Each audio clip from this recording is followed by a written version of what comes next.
Hola, ¿qué tal? Mi nombre es Héctor López. Esta es la clase número 7 del curso de Backtrack.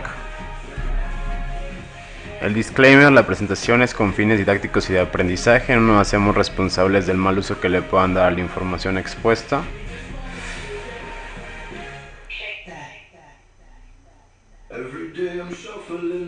Y bueno, para esta clase vamos a hablar un poquito de lo que es el Simotoa, que es un framework para lo que es inyección de shellcode en manera de modo de ejecución, y es bastante bueno.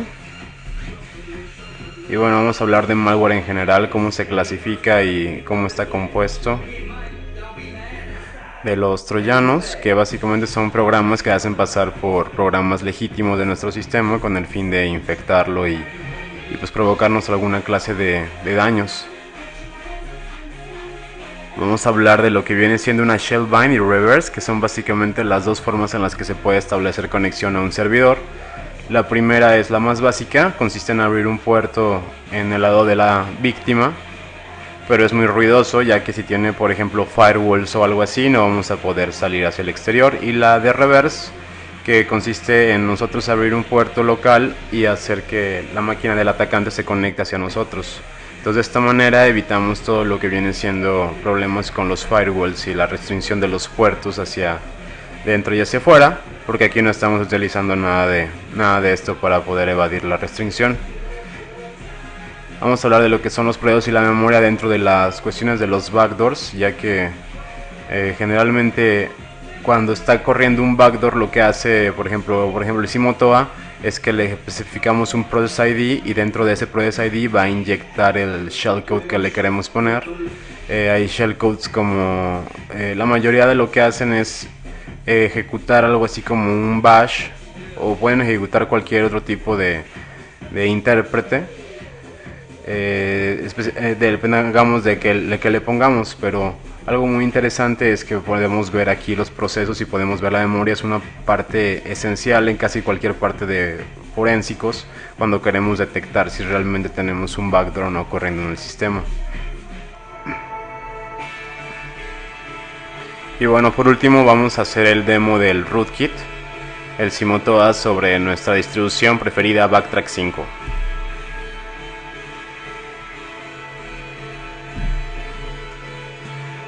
Y bueno, aquí podemos ver básicamente unas fotos de cómo eran antes los troyanos.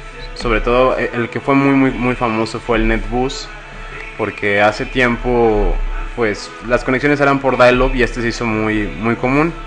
Estaba en su versión basic y luego sacaron la versión pro, la cual mucha gente utilizaba como si fuera una herramienta de administración remota, algo parecido a lo que la gente utiliza como LogMeIn y así, para conectarse remotamente al sistema cuando no pueden tener acceso físico a ella.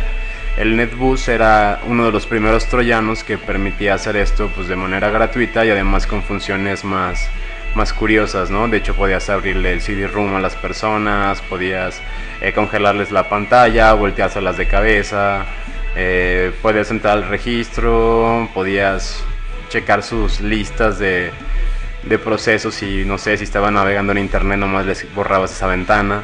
Y pues recuerden que antes no había tanta memoria RAM como ahora, entonces si tumbabas un programa o tumbabas una tarea, la persona después de 5 o 10 intentos se frustraba y ya mejor desistía de seguir trabajando. Y bueno, en la ventana de abajo, en la que se ve es el Server Configuration, se puede ver los settings básicos que se le pueden configurar a un NetEvil, que NetEvil era uno de los programas que tuvieron más éxito también a nivel de los troyanos. Y bueno, podemos ver que el puerto que utiliza es el puerto 666, lo cual es también bastante cómico. Y el mismo configurador del server trae opciones para cambiarle el icono, como si fuera un archivo de WinRAR, como si fuera un setup.exe o como si fuera una actualización de Windows Update. Entonces nos brinda más o menos como unas 6-7 iconos distintos de sistema para poder hacer como camuflaje de la aplicación. Entonces, una vez que ya tenemos el servidor configurado, le podemos las opciones que nos interesen. Por ejemplo, podemos ver que algunos tienen opciones para matar los antivirus. De hecho, hay unos que hacen el bypass del User Control Access que tiene el Windows 7, y hay unos que tienen el keylogger integrado.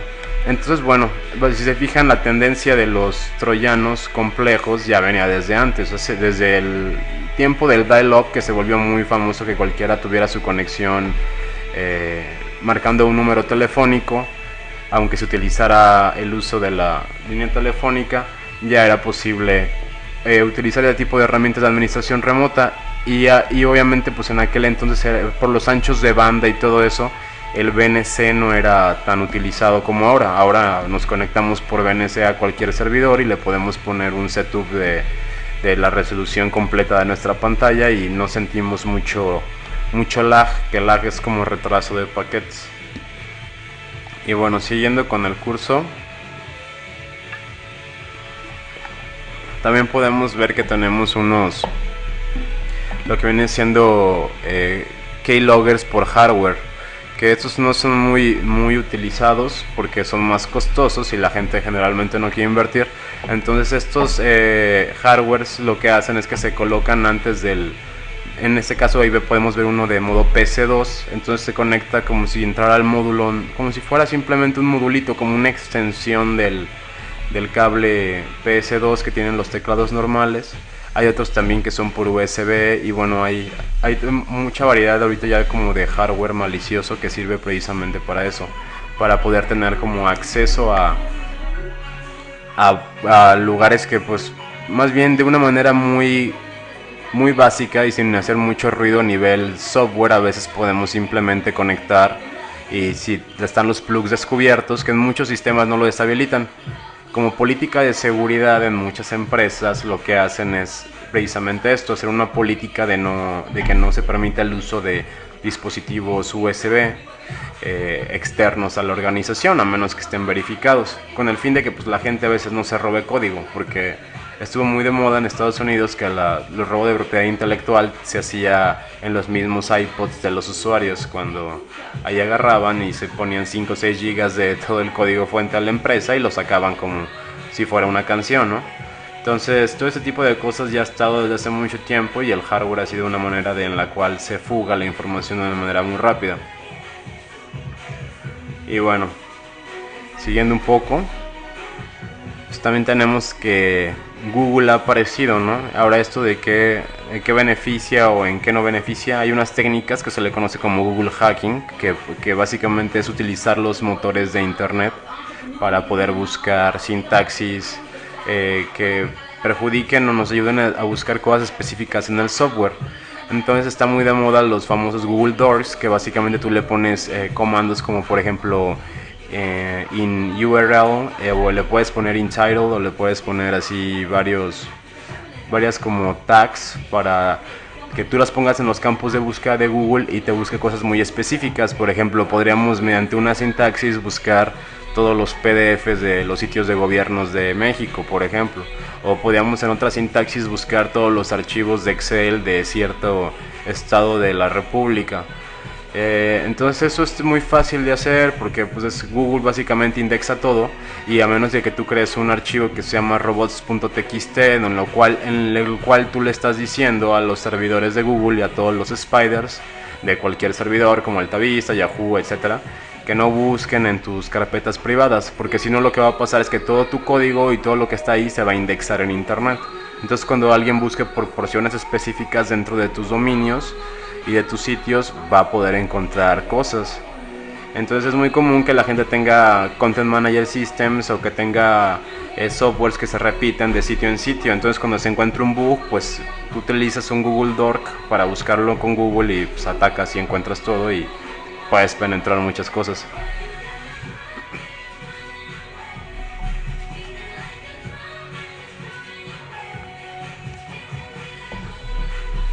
Y bueno, seguimos y tenemos que algo que está muy de moda ahora en Windows 7 es el WAC, que es básicamente una nueva protección que le pusieron.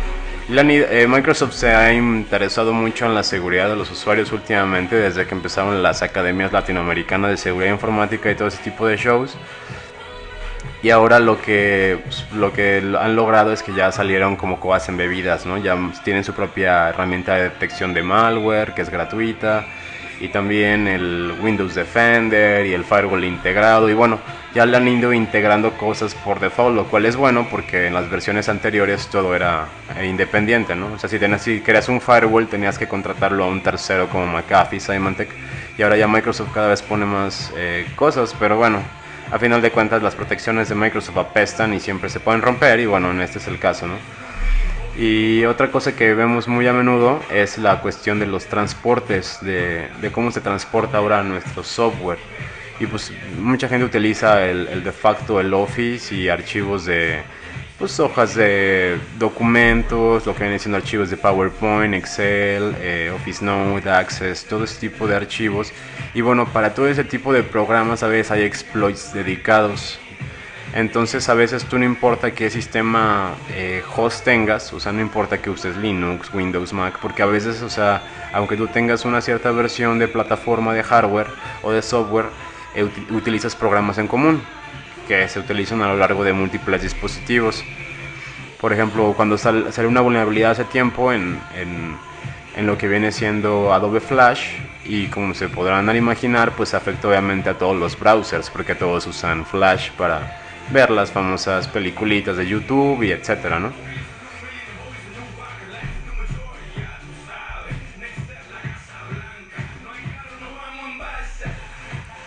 Entonces, bueno, eso es lo que quería mencionar, que hay exploits para todo lo que se puede, para casi todo cualquier tipo de software.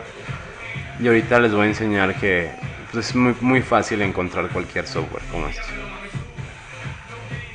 Los troyanos están compuestos principalmente por tres programas: un cliente que envía las órdenes que se deben ejecutar en la computadora infectada, un servidor situado en la computadora infectada, que recibe las órdenes del cliente, las ejecuta y casi siempre devuelve un resultado al programa cliente, y por último un editor del servidor, el cual sirve para modificarlo, protegerlo mediante contraseñas, unirlo a otros programas para que al abrir el programa también se ejecute el servidor, configurar en qué puerto deseamos instalar el servidor, etc. Bueno, todo este choro básicamente es lo que ya les mencioné anteriormente, que todos los troyanos te dan así como que una manera, a veces en un GUI, en una Graphic User Interface, que tú puedes modificar cómo va a ser el servidor. Algunos no lo hacen de esta manera, y de hecho los más efectivos son obviamente los que nadie conoce, ¿no? Es como cuando dicen, oye, ¿cuál malware va a ser más efectivo? Pues obviamente el que está más ofuscado o el que está más hecho por un cierto usuario o modificado, porque los que se utilizan a lo largo de internet, pues obviamente ya hay firmas para detectar estos. Entonces lo que se busca hacer es precisamente crear malwares indetectables. Ahora, ¿cómo hacemos esto de los malwares indetectables? Pues hay muchas maneras. Todo esto se basa mucho al encoding.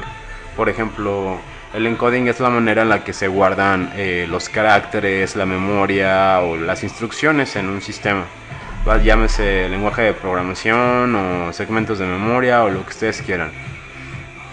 Entonces, por ejemplo, un rootkit o un troyano más elaborado para que funcionara como una puerta trasera para que el atacante pueda entrar sin que las personas se den cuenta, sería, por ejemplo, a lo mejor un malware que nosotros hagamos que esté utilizando un encoding o un algoritmo, no sé, del que ustedes quieran, y que esté utilizándolo en un puerto no muy común, que no utilice ningún otro troyano. ¿Para qué? Porque por ejemplo, si en este caso nuestro administrador de sistemas o la persona que estamos atacando llegara a utilizar sistemas de defensa como el que mencionamos en la clase anterior, que es el RK Hunter, lo que vimos que hace es que busca por puertos específicos y por comportamientos específicos del malware que ya tiene detectado en sus firmas y en sus bases de datos.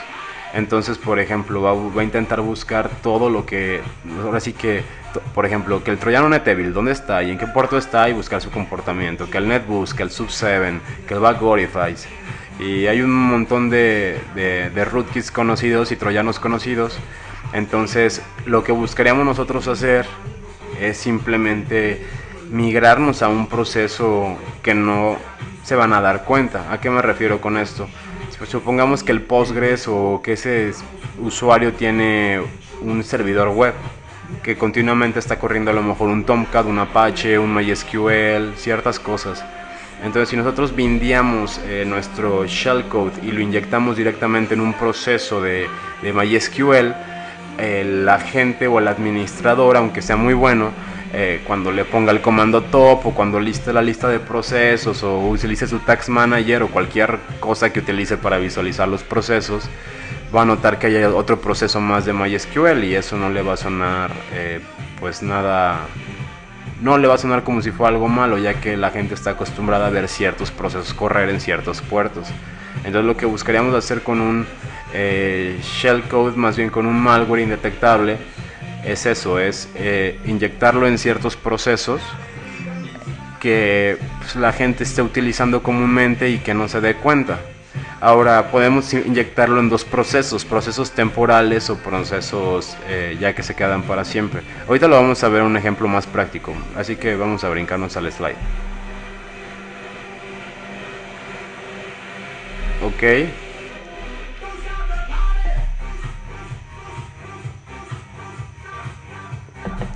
Vamos a verificar que esté grabando esto. Sí, parece que sí. Ok. Ahora, lo que mencionábamos de bind o reverse, eso es algo interesante y más bien no es interesante, es como un concepto básico que si no logras entender esto, por eso es que mucha gente no logra entender el funcionamiento de Metasploit y no logra entender cómo es que se mandan las shells y cómo es que te llega y a veces todo parece mágico, hasta para algunos pseudo hackers que logran conseguir shells no logran entender estos conceptos. Entonces es importante que, por ejemplo, hagamos notar que hay dos maneras principales. Hay otras que no todo es bind y reverse, algunas pues, se podrían catalogar como reversa con proxy o bind con proxy, o utilizando una red peer-to-peer, o utilizando a lo mejor túneles de Secure Shell.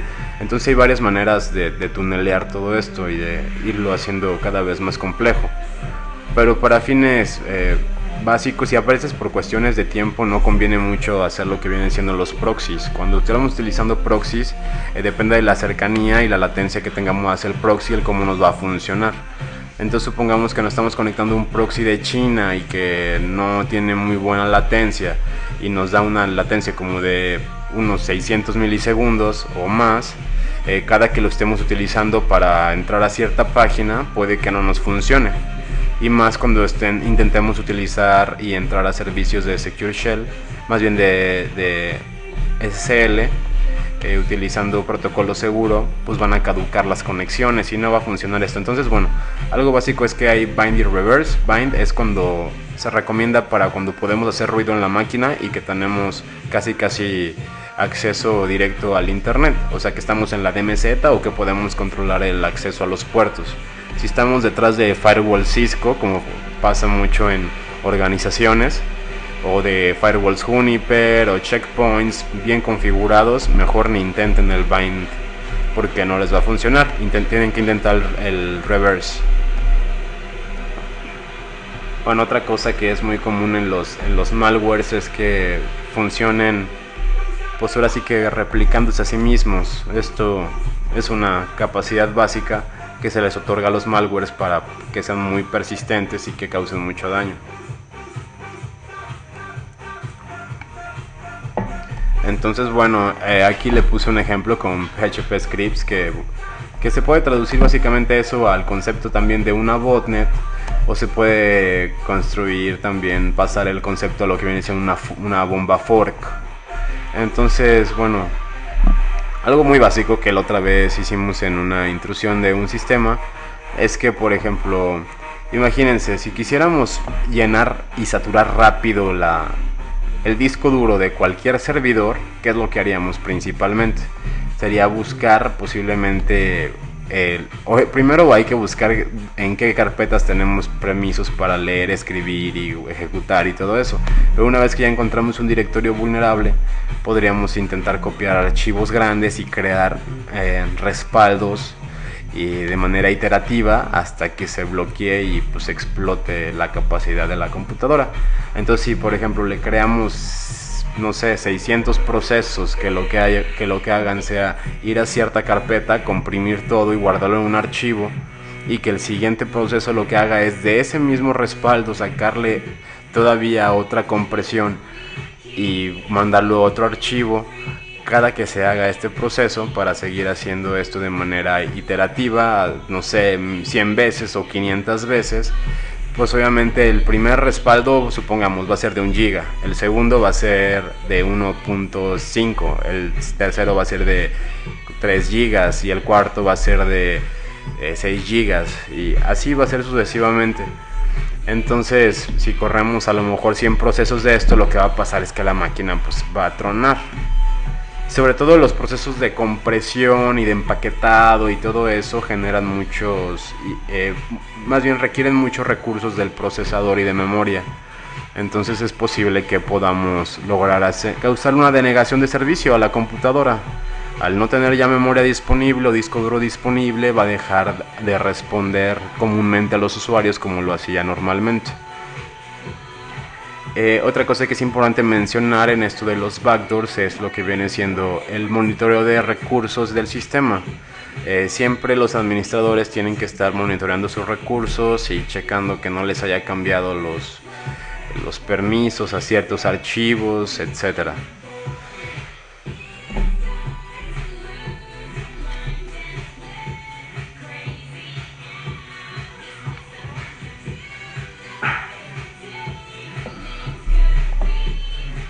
Bueno, y ahora que nos vamos un poquito a la parte de hablar de cómo sería el forénsico de este tipo de cosas, pues obviamente mucha gente dice, es que todo está en la memoria RAM, ¿no?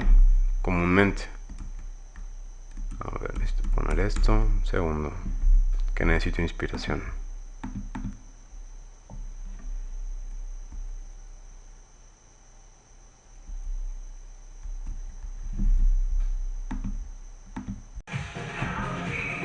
Y bueno, listo, ya regresamos con nuestro último slide, en el cual estaba mencionando la parte de cómputo forense. Algo que pasa mucho es que se pierde la memoria RAM. Entonces en la memoria RAM están corriendo todos los procesos que actualmente el usuario está ejecutando. Es decir, si nosotros podemos hacer esto, que es muy complicado, pero mucha gente ya lo ha logrado hacer. De hecho, esto se presentó como una prueba de concepto creo que primero fue en un Computer Chaos Club y luego se pasó al DEF CON, o no sé si fue primero en un DEF CON, pero ahí se presentó la técnica. Entonces, esto cómo lo pueden hacer de una manera rápida en su casa y con cosas baratas. Pueden utilizar lo que es un aire comprimido. Entonces esto lo tendrían que hacer rápido. Es decir, si una máquina que no quieren que se pierda a lo mejor la contraseña de inicio, que va a estar básicamente en la memoria RAM, lo que podemos hacer es rápidamente reiniciarla, sacar la memoria RAM muy rápido, voltear nuestro aire comprimido y aventarlo sobre el chip, sobre la memoria RAM, pero mucho. Entonces lo que pasa cuando tú volteas el aire comprimido es que sale como la sustancia que es que lo que va a hacer es enfriarla a muy baja temperatura. Creo que es abajo de los 0 grados centígrados. Entonces cuando la memoria se mantiene fría, tarda más tiempo en que se borre la información de esta. Entonces es algo, pues, es un truco interesante, está divertido. Digo, yo no lo he intentado para la cuestión de utilizar en un file vault o algo así. Una vez lo intenté, pero no obtuve mucho resultado, porque generalmente a veces el Windows no hace bien el trabajo de borrar todo de la RAM. Entonces cuando tú en una máquina común a veces reinicias con un sistema de recovery y pides que te haga un dump de toda la memoria RAM, generalmente te la va a sacar toda. O sea, con que simplemente la reinicies y le pongas el dump de la memoria RAM, no vas a ocupar a congelar todo esto de la memoria RAM. Pero posiblemente en laptops que tengan sistemas de protección más avanzados como TrueCrypt o el File Vault en la Mac o como el BitLocker, creo que se llamaba en los ambientes Windows. Entonces sí podría ser conveniente ese tipo de ataque del Cold Boot, que es muy interesante. Y bueno, por la parte de presentación es todo. Vamos rápido con la demostración del Simotoa.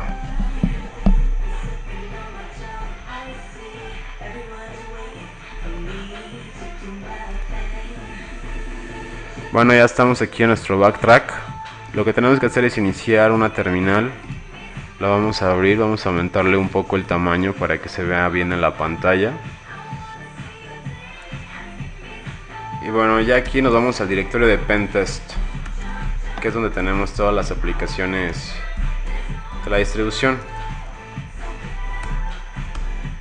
Aquí nos vamos a Backdoors.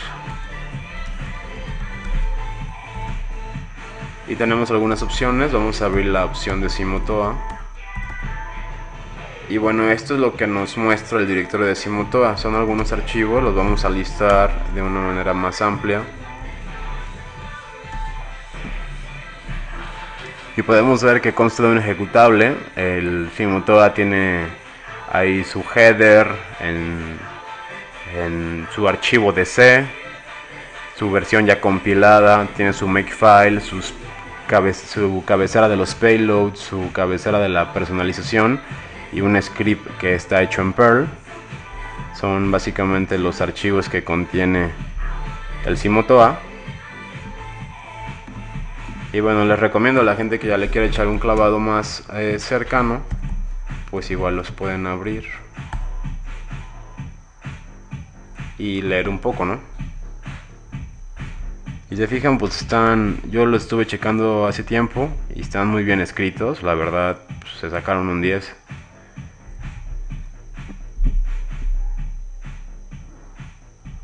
Y bueno, una vez que tenemos esto, vamos a proceder al uso de la herramienta.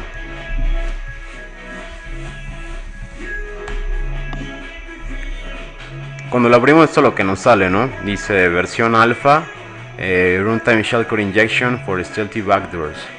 Es codeado por un chavo, bueno, por un I que se llama Code Wizard. Y básicamente la utilización es la siguiente, es muy sencillo. Se utiliza el Simotoa, se le pone "-p", se utiliza el process ID. El process ID es básicamente el proceso que utiliza cualquier software que está corriendo en nuestra computadora para ejecutarse en la memoria. Le podemos el número del shellcode que queremos ejecutar aquí, y pues las opciones, que las opciones pues son estas, ¿no? Ahora básicamente esta opción es pues de las que yo más recomiendo. Vamos a listarlas ahorita a continuación.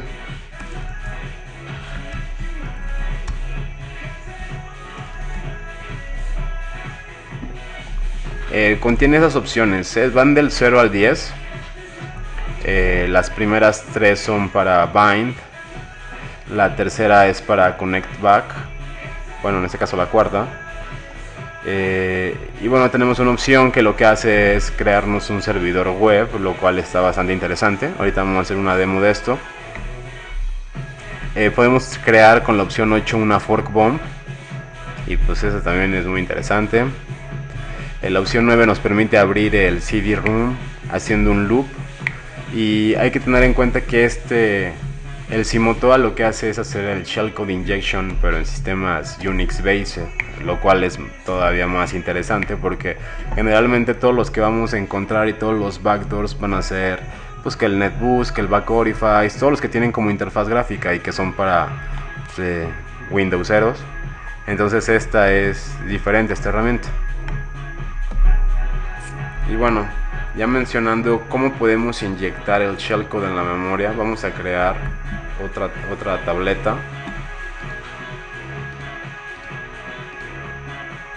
Y con el comando top podemos ver los procesos que están corriendo actualmente.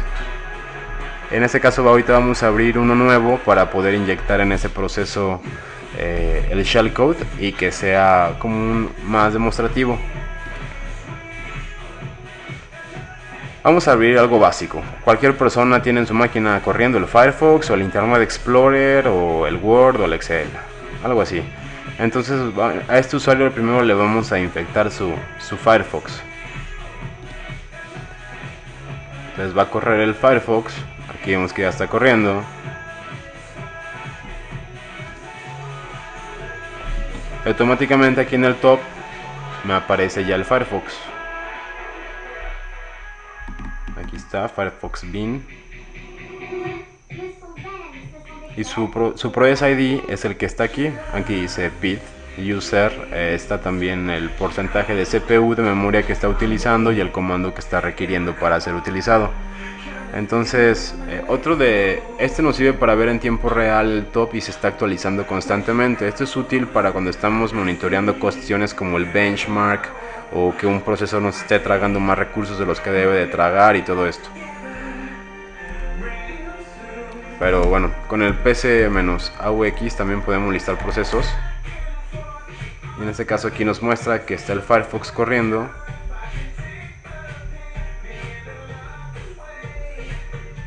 Y el Process ID que está utilizando es este. Pues vamos a copiar el Process ID y vamos a proceder a inyectar con el Simotoa un backdoor ahí. Entonces vamos a poner "-p", pegamos nuestro Process ID, ponemos "-s", que es la opción que vamos a utilizar de shellcode, y en este caso vamos a usar la primera, que es la 0.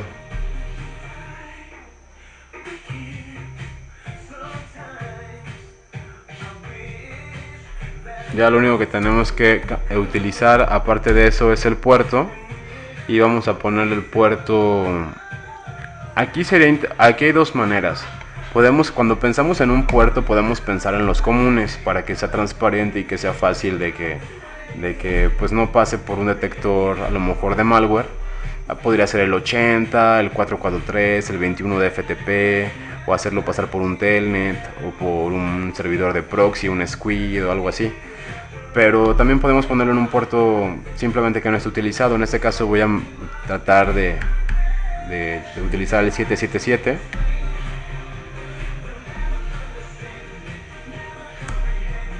Y en este momento ejecuto el Simotoa y dice que está añadiendo un proceso al 28337. Me dan la información de los registros, me da el value de mi ex, de mi ESP, me da varios resultados en hexadecimal de segmentos de memoria, y aquí me dice cómo inyectó y dónde inyectó, y bueno, aquí me dice el resultado, ¿no? Que el resultado es que esté infectado. Ahora, ¿cómo puedo verificar que esto sea cierto? Vamos a abrir otra consola y vamos a marcarle con el netcat. Pero en este momento ya tenemos otro proceso, si ustedes lo pueden ver ahí, bindeado de nuestro propio Firefox, pero al usuario no le está apareciendo nada. El comportamiento del Firefox pues es normal, en ningún momento se siente que haya algún problema, y eso es algo importante pues para la ejecución del backdoor, que lo hicimos de manera muy sencilla, y pues aquí ya lo tenemos infectado. Ahora, ¿cómo lo podemos verificar que esto esté funcionando?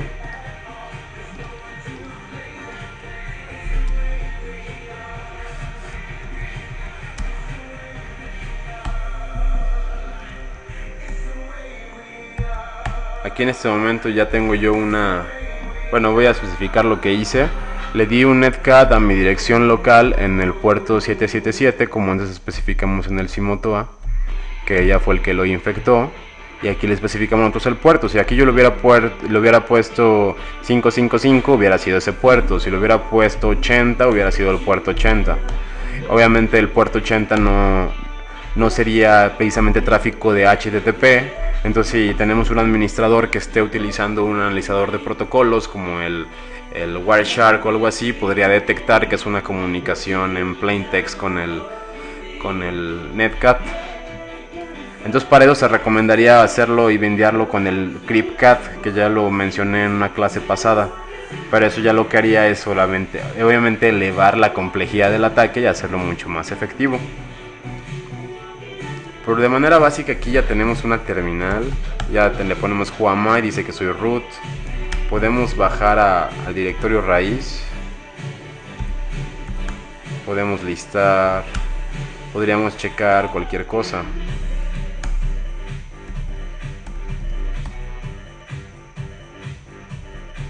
De hecho, podríamos utilizar comandos desde la otra máquina. Supongamos que aquí yo estoy conectado a otra computadora, podría yo utilizarla para mandar escaneos o para desde ahí pivotear y lanzar un exploit o algo parecido.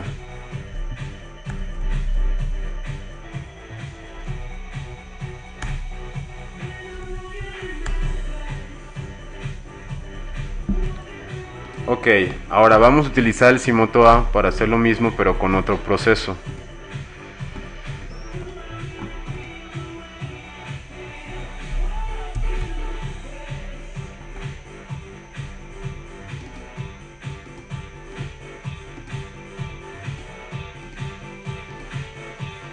Ahora, el utilizar el Firefox en este caso es conveniente, pero podríamos utilizar herramientas a lo mejor del propio sistema, como les mencioné anteriormente, algo de MySQL o algo de más interno. De hecho, podríamos a lo mejor, voy a poner un ejemplo que puede parecer muy tonto, pero es algo cómico.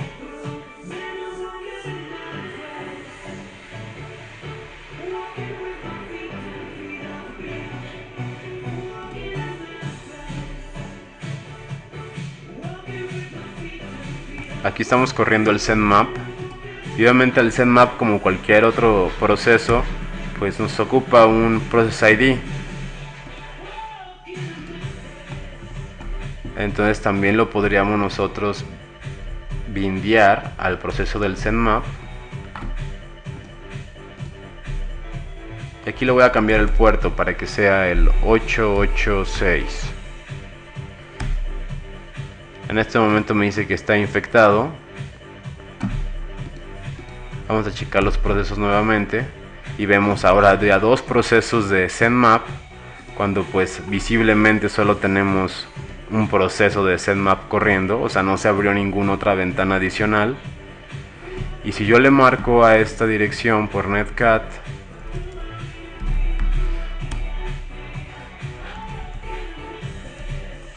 podemos ver que recibimos una shell y que tenemos permisos de root y que obviamente podemos hacer todo lo que se nos dé la gana. Podremos hacer un RM y borrar todo, pero no queremos hacer eso.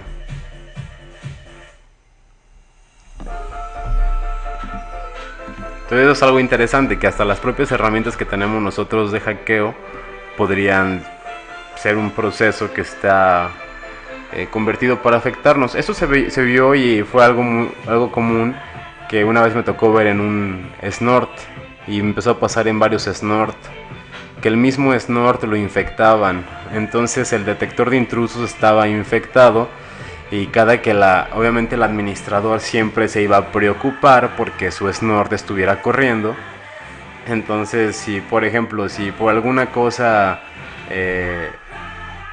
al atacante se le fregaba su malware o algo, de todas maneras el administrador se iba a estar encargando de que siempre estuviera online su máquina y que estuvieran los procesos de snort corriendo, y posiblemente algún proceso de snort ahí va a tener la shell inyectada, y es al que se va a estar conectando el atacante, ¿no? También fue muy común que creo que algunos sistemas de Computer Associates tenían un problema similar.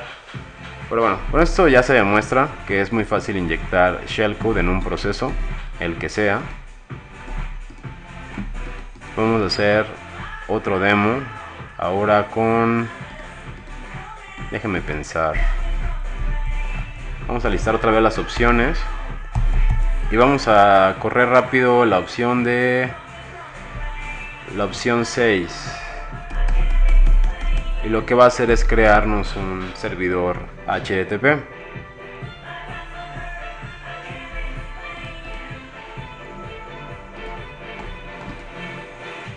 Pero ahora la vamos a bindear a otra aplicación.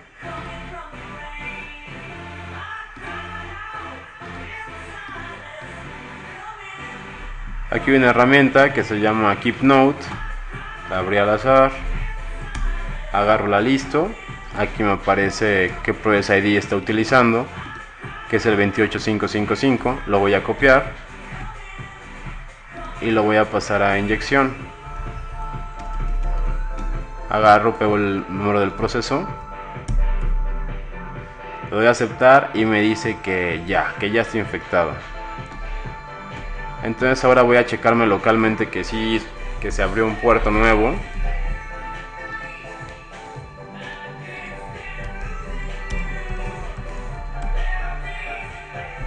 Y aquí me aparece que estoy corriendo el puerto 8800, que es el equivalente a un Zoom Web Admin, pero obviamente aquí no somos ni una plataforma Zoom ni nada de eso. Simplemente estamos usurpando el puerto para ahí cargar nuestro servidor web. Vamos a accesar a él para que se vea que funciona. Y aquí está, nos aparece una carita feliz de que el puerto pues está funcionando y ya tenemos un servidor web ahí corriendo en un proceso inyectado y más bien camuflajeado como si fuera un Keep Note. Si nosotros listamos, aquí nos aparecen unos procesos de Keep Note, pero pues no aparece nada relevante. Nada de lo que el usuario pueda sospechar de una manera sencilla. Y como lo menciono, no se abre ninguna ventana adicional y la aplicación no truena. Ahora, esto hice algunas pruebas con muchas aplicaciones y llegué a recibir que algunas sí tronaban. En la inyección del shellcode en runtime, la aplicación se crasheaba. Entonces, bueno, todavía eso es más chafa, ¿no? Pero porque a lo mejor ahí podríamos tratar de ubicar en el código algo que nos ayude a elevar privilegios y rutear el sistema, pero ya no me puse a checarle con más detalle. Pero bueno, es muy fácil inyectar con Simotoa nuestros backdoors camouflage. Y vamos a ver qué otras opciones tenemos que podemos utilizar. Está lo del connect back. Están estas que pues no las voy a utilizar, pero ahí se las dejo para que las chequen, que es la de abrir el CD-ROOM o la de hacer ruido en la computadora. Ahora, como brindan la librería, sería muy fácil que nosotros, por ejemplo, y se nos ocurre algo, pudiéramos hacer la opción 11, ¿no? Y que la opción 11 fuera a lo mejor un bind del shell, pero a lo mejor que en vez de utilizarlo con netcat, que forzara al usuario a utilizar cryptcat y que fuera por el puerto 443 o que fuera por un puerto utilizando SSL. A lo mejor eso podría ser interesante. Y bueno, espero que les haya quedado claro el uso de la herramienta y espero que no los haya aburrido. Y les quiero dar las gracias porque pues he tenido muchas descargas de todos ustedes y pues cada vez se vuelven más populares los videos. Y también muchas gracias a Dragonjar, que se ha encargado de estar subiendo un mirror también él de todos los videos. Y la verdad pues muchas gracias a todos y esperemos seguir con las 20 clases, que todavía nos faltan muchas. Gracias y hasta luego.